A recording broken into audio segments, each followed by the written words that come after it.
there's this quiet tension I've been noticing lately between hustle culture and what people are now calling a soft life. And if I'm being honest, both of them feel a little off. Because on one side, you have this constant pressure to keep going, to work harder, to do more, to be more. Like if you just push a little further, a little harder, a little longer, you'll finally feel like you're enough. And on the other side, there's this pull to step back from everything, to slow down, protect your peace at all cost, avoid anything and everything that feels heavy. And I understand both, because burnout is real, and so is the desire for rest. But somewhere along the way, it started to feel like those were the only two options. Either you exhaust yourself trying to prove something, or you retreat into comfort just to cope. And I don't think we were meant to live in either of those extremes, because God didn't call you to burnout. But He also didn't call you to hide. And I think that's the part we don't talk about enough. Hustle culture tells you your worth is something you earn.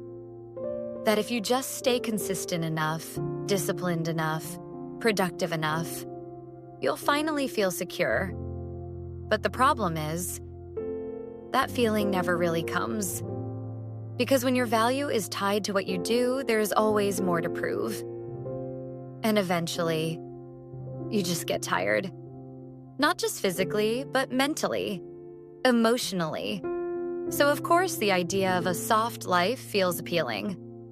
Of course you want space to breathe, to not feel like everything depends on you.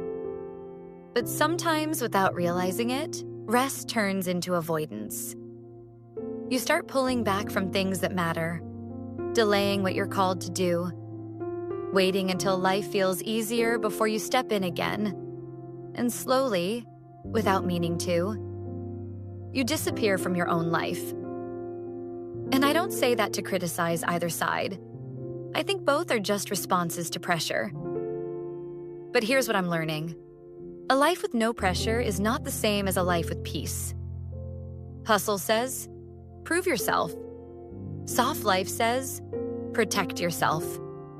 But faith says something completely different. It says, you're already secure. Now live with purpose. Not to earn anything, not to prove anything, but because your life actually has meaning. And I think sometimes we misunderstand what that looks like. We think purpose has to be loud, constant, intense. But it's not. Sometimes it looks like showing up quietly, doing what you can with what you have, being consistent in ways no one else sees.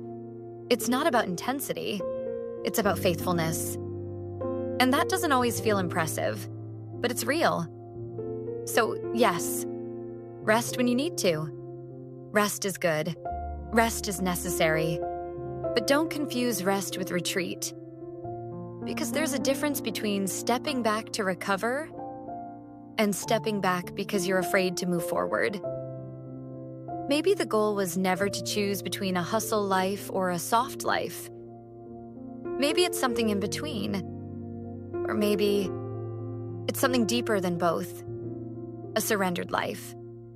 A life where you work, but not to prove your worth. A life where you rest, but not to escape your responsibility. A life where you move, but you're not driven by pressure. You're led by purpose. And I think that changes the question a little. It's no longer, am I doing too much or am I doing too little? It becomes something quieter than that. Something more honest. Like, am I living from purpose? Or am I just reacting to pressure?